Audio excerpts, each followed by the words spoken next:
বৰাল ডাঙৰীয়া, ৰাজ্যসভাৰ সাংসদ ৰামেশ্বৰ তেলী ডাঙৰীয়া, লখিমপুৰ লোকসভা সমষ্টিৰ সাংসদ প্ৰদান বৰুৱা ডাঙৰীয়া, মোৰ মন্ত্ৰীসভাৰ সতীৰ্থসকল, সন্মানীয় বিধায়ক মানৱ ডেকা, বলিন চেতিয়া, প্ৰশান্ত ফুকন, তেৰজ গোৱালা, পোনাকন বৰুৱা, বিনোদ হাজৰিকা, চক্ৰধৰ গগৈ, তৰংগ গগৈ, মুখ্য সচিব ৰবি কোটা ডাঙৰীয়া, সভাত উপস্থিত ঋতুপৰ্ণ বৰুৱা, ডিব্ৰুগড় পৌৰসভাৰ মেয়ৰ ডক্টৰ চৈকত পাত্ৰ ডাঙৰীয়া, চৰকাৰী বিষয়াসকল, অভ্যাগত অতিথিসকল, আই মাতৃসকল, যুৱক যুৱতী বন্ধু বান্ধৱীসকল আৰু সুধীবৃন্দ, 2023 চনত ডিব্ৰুগড়ত আমি অসম চৰকাৰৰ এখন কেবিনেট বৈঠক অনুষ্ঠিত কৰিছিলোঁ। সেইদিনাখন কেবিনেট বৈঠকতে আমি এটা সিদ্ধান্ত লৈছিলোঁ যে ডিব্ৰুগড়ত আমি প্ৰথম অৱস্থাত মুখ্যমন্ত্ৰীৰ সচিবালয় এটা স্থাপন কৰিম। এই মুখ্যমন্ত্ৰীৰ সচিবালয় স্থাপন কৰাৰ যি সপোন আছিল, আজি সি বাস্তৱত পৰিণত হ'ল। মুখ্যমন্ত্ৰীৰ সচিবালয়ৰ জৰিয়তে আমি 9খন জিলাৰ প্ৰশাসনিক কাম কাজ ডিব্ৰুগড়ৰ পৰা নিৰীক্ষণ কৰাৰ এটা প্ৰয়াস আৰু প্ৰচেষ্টা চলাম। এই 9খন জিলাত অসমৰ কেইবাখনো বিশ্ববিদ্যালয় আছে, কেইবাখনো চিকিৎসা মহাবিদ্যালয় আছে, কেইবাটাও গুৰুত্বপূৰ্ণ উদ্যোগ আছে আৰু ইয়াৰ লগতে কেইবাখনো অসমৰ সৰহসংখ্যক চাহ বাগিচা এই অঞ্চলটোতে সীমাবদ্ধ হৈ আছে। সেই দিশৰ পৰা অসমৰ অৰ্থনৈতিক, ৰাজনৈতিক আৰু সামাজিক পটভূমিৰ ফালৰ পৰা আজিৰ দিনটো অতিশয় গুৰুত্বপূৰ্ণ। এই মুখ্যমন্ত্ৰীৰ সচিবালয় আমি দিছপুৰৰ মুখ্যমন্ত্ৰীৰ সচিবালয়ৰ লগত টেকনলজিৰ জৰিয়তে আমি লাইভ ৰিলেশ্যন স্থাপন কৰিছোঁ। ইয়াৰ ফলত মুখ্যমন্ত্ৰীগৰাকী ডিব্ৰুগড়ত থাকিলেও সচিবালয়ৰ কাম নিৰন্তৰ গতিত চলি থাকিব। এটা সময়ৰ বাবেও অসম সচিবালয়ত এনেকুৱা এটা ধাৰণা নহ'ব যে মুখ্যমন্ত্ৰী 4 দিন অনুপস্থিত আছে। অৰ্থাৎ এই কাৰ্যালয়ত বহা আৰু গুৱাহাটীৰ কাৰ্যালয়ত বহাৰ মাজত কোনো পাৰ্থক্য নাথাকিব আৰু তাৰ ফলত মুখ্যমন্ত্ৰীগৰাকীয়ে ডিব্ৰুগড়ৰ উন্নয়ন বা উজনি অসমৰ উন্নয়নৰ ক্ষেত্ৰত, উত্তৰ অসমৰ উন্নয়নৰ ক্ষেত্ৰত ডিব্ৰুগড় সচিবালয়ত বহি তেখেতে কাম কাজ কৰিব পাৰিব। আজি আমি মুখ্যমন্ত্ৰীৰ সচিবালয় ইয়াতে স্থাপন কৰিছোঁ, কিন্তু আমাৰ লক্ষ্য হ'ল যে ডিব্ৰুগড়ৰ গুৰুত্ব ক্ৰমান্বয়ে আমি বঢ়াই গৈ থাকিব লাগে আৰু সেই দৃষ্টিভংগীৰ ফালৰ পৰা অহা কেইটামান দিনত আমাৰ মন্ত্ৰীসভাৰ সদস্যসকল বহিব পৰাকৈও ইয়াত আমি এটা মন্ত্ৰীসভা ভৱন আমি নিৰ্মাণ কৰিম। অৰ্থাৎ অসমৰ 16জন মন্ত্ৰীয়ে 19জন মন্ত্ৰীয়ে ইয়াত বহিব পাৰিব। মুখ্য সচিব ইয়াত বহিব পৰাকৈ আমি এটা সচিবালয়ৰ আন এটা অংশ ইয়াতে আমি স্থাপন কৰিম। ডিচিসকলে যাতে আমি ইয়াতে কনভেনশ্যন আদি পাতিব পাৰোঁ, ইয়াতে আমাৰ এটা ডাঙৰ কনভেনশ্যন চেণ্টাৰো স্থাপন হ'ব। শেষত ডিব্ৰুগড়ত যাতে ৰাজ্যিক ফাংচনসমূহো ডিব্ৰুগড়ত কোনো অসুবিধা নোহোৱাকৈ আমি ইয়াতে অনুষ্ঠিত কৰিব পাৰোঁ, তাৰ বাবে 1000 লোক বহিব পৰা এটা আটকধুনীয়া প্ৰেক্ষাগৃহও ইয়াত স্থাপন হ'ব। ইয়াৰ ফলত আমাৰ ৰাইজৰ যিমানবিলাক কাম গুৱাহাটীত আমি দেখা পাওঁ, তাৰ বহুখিনি কাম আমি ডিব্ৰুগড়তে কৰিব পাৰিম আৰু ক্ৰমান্বয়ে অসমৰ আৰু উত্তৰ ভাৰতৰ এখন গুৰুত্বপূৰ্ণ চহৰ হিচাপে ডিব্ৰুগড় উদ্ভাসিত হ'ব। স্বাভাৱিকভাৱে গোটেই চৰকাৰখন যেতিয়া ডিব্ৰুগড়লৈ আহিব, ডিব্ৰুগড়ৰ আৰ্থ সামাজিক পৰিৱেশৰো পৰিৱৰ্তন হ'ব। ইনফ্ৰাষ্ট্ৰাকচাৰৰো ডেভেলপমেণ্ট হ'ব। 9খন জিলাত সিঁচৰিত হৈ থকা বিশ্ববিদ্যালয়, চিকিৎসা মহাবিদ্যালয়, উদ্যোগসমূহেও পাবলগীয়া এটেনশ্যন তেওঁলোকে ইয়াৰ পৰা নিৰবিচ্ছিন্নভাৱে পাব পাৰিব আৰু তাৰ ফলত সৰু সৰু সমস্যাবোৰ সমাধানৰ কাৰণে বহু দিনলৈ অপেক্ষা নকৰি ইয়াতে তেখেতসকলে নিৰন্তৰভাৱে আলোচনা কৰিব পাৰিব।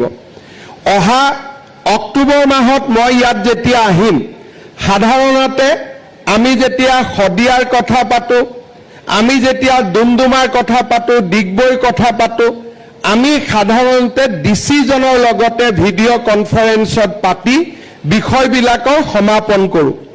অহা 4 দিন যেতিয়া ইয়াতে মই আহিম, মই ঠিক কৰি লৈছোঁ যে 3 ঘণ্টা এটা সমষ্টিৰ লগত জড়িত চাৰ্কুল অফিচাৰ, OC আৰু BDO সকলোকে মাতি বিধায়ক আৰু উপায়ুক্তৰ লগত একেলগে বহি সেই সমষ্টিটোৰ কথাই 3 ঘণ্টা একেলগে আলোচনা কৰিম। অৰ্থাৎ এতিয়া মই ইয়াত যেতিয়া বহিম, 4 দিনৰ 3 ঘণ্টা যদি মই 3টা সমষ্টিক দিওঁ, এটা যাত্ৰাত মই 12টা সমষ্টি OC পৰ্যায়লৈকে, চাৰ্কুল অফিচাৰ পৰ্যায়লৈকে, BDO পৰ্যায়লৈকে মই মনিটৰিং কৰিব পাৰিম। তাৰ ফলত সৰু সৰু সমস্যা যিবিলাক চৰকাৰৰ নিৰ্দেশৰ কাৰণে ৰখি থাকে, বহুত সময়ত ডাঙৰ ডাঙৰ সভাবিলাকত এই কথাবিলাকে স্থান নাপায়, তেনেকুৱা ধৰণৰ কথাবিলাকো ইয়াত আমি সমাধান কৰিব পাৰিম। যোৱাকালি আমি আৰু এক গুৰুত্বপূৰ্ণ সিদ্ধান্ত লৈছোঁ যে অসমৰ মুখ্যমন্ত্ৰীয়ে 15 আগষ্টত স্বাধীনতা দিৱসৰ পতাকা সদায় গুৱাহাটীত উত্তোলন কৰিব আৰু 26 জানুৱাৰীত গণতন্ত্ৰ দিৱস সদায় ডিব্ৰুগড়ত পালন কৰিব। অৰ্থাৎ ক্ৰমান্বয়ে ডিব্ৰুগড়ৰ গুৰুত্ব আমি বঢ়াই লৈ গৈ থাকিম আৰু এটা সময়ত ডিব্ৰুগড় ক'ব নোৱাৰাকৈ ৰাজ্যৰ আন এখন ৰাজধানীলৈ ৰূপান্তৰ হ'ব। আমি ডিক্লেয়াৰ কৰিব নালাগে, ঘোষণা কৰিব নালাগে, ক'ব নালাগে, কাম আৰু কৰ্মৰ জৰিয়তে আৰু নতুন নতুন প্ৰয়োগৰ জৰিয়তে ডিব্ৰুগড় এক গুৰুত্বপূৰ্ণ এক অঞ্চললৈ ৰূপান্তৰ হ'ব। আমি অসম সচিবালয়ৰ আন এটা অংশ যেতিয়া ডিব্ৰুগড়ত অহা বছৰ ডিচেম্বৰ মাহত আমি লৈ আনিব পাৰিম, অহা বছৰ যেতিয়া ঠিক ডিচেম্বৰ জানুৱাৰী মাহত মন্ত্ৰীসভাৰ বৈঠক আদি নিৰন্তৰভাৱে অনুষ্ঠিত কৰিব পৰাকৈ মিনিষ্টাৰসকলৰ কাৰ্যালয় ইয়াতে লৈ আহিব পাৰিম। লাহে লাহে ডিব্ৰুগড়ৰ ৰাইজে বিচৰা ধৰণৰ যি মনত বিচাৰি আছিল ইমান দিনে ক'ব পৰা নাছিল, সেই গোটেইখিনি কথা আমি অহা 2-3 বছৰৰ ভিতৰত ইয়াতে আমি দেখিব পাৰিম।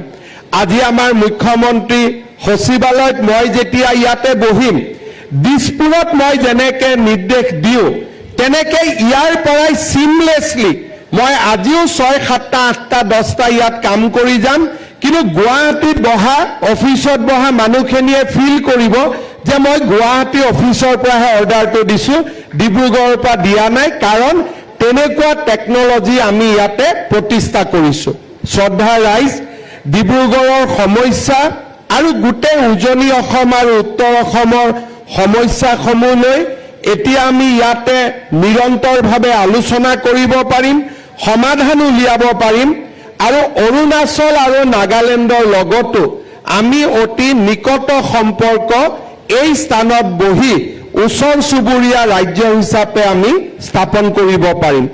আজিৰ এই সুন্দৰ দিনটোত আমাৰ অসম মন্ত্ৰীসভাৰ 2গৰাকী মন্ত্ৰীক বাদ দি সকলো মন্ত্ৰী ইয়াতে উপস্থিত আছে আৰু আমি তাৰ জৰিয়তে ডিব্ৰুগড়ৰ ৰাইজক আমি জনাব খুজিছোঁ যে আমি ডিব্ৰুগড়ে যোৱা শতিকা ধৰি অসমৰ অৰ্থনীতি, ৰাজনৈতিক আৰু সমাজ জীৱনত আগবঢ়াই যোৱা যি অবিস্মৰণীয় বৰঙণি, তাক অসম চৰকাৰে কৃতজ্ঞতাৰে সোঁৱৰণ কৰে আৰু তাৰ স্বীকৃতি স্বৰূপে আমি এটা দুটাকৈ এই ধৰণৰ কাম আমি আৰম্ভ কৰিছোঁ।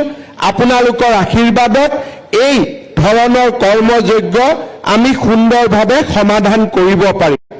আজি আমি ডিব্ৰুগড়ত যেনেকে মুখ্যমন্ত্ৰীৰ সচিবালয় স্থাপন কৰিছো, জিলা আয়ুক্তৰ মৰ্যাদা লাঘৱ নকৰাকৈ এতিয়া আমি প্ৰতিটো সমষ্টিতে 2 অক্টোবৰৰ পৰা সমজিলা স্থাপন কৰাৰ প্ৰক্ৰিয়াটো আগবাঢ়িছো। বহুদিনৰ পৰা নাহৰকটীয়াত মহকুমা লাগে, মৰাণত মহকুমা লাগে, বিভিন্ন ধৰণৰ দাবী ইয়াত উত্থাপিত হৈ আছিল।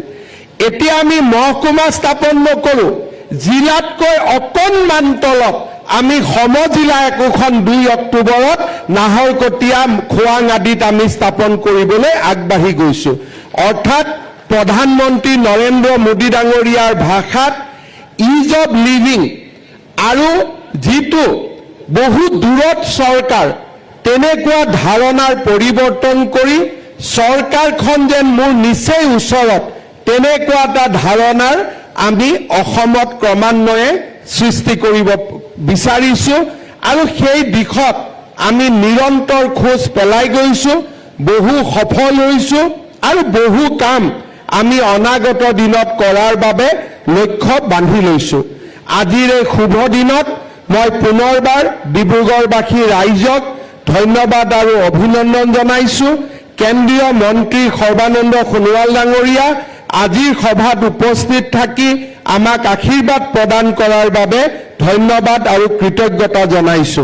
উজনি অসম আৰু উত্তৰ অসমৰ বিধায়কসকলেও আজিৰ এই সভাত উপস্থিত থাকি এই গোটেই কৰ্মযজ্ঞৰ প্ৰতি তেখেতসকলে যি সহযোগিতা আগবঢ়ালে তাৰ বাবে মই ধন্যবাদ জনাইছো।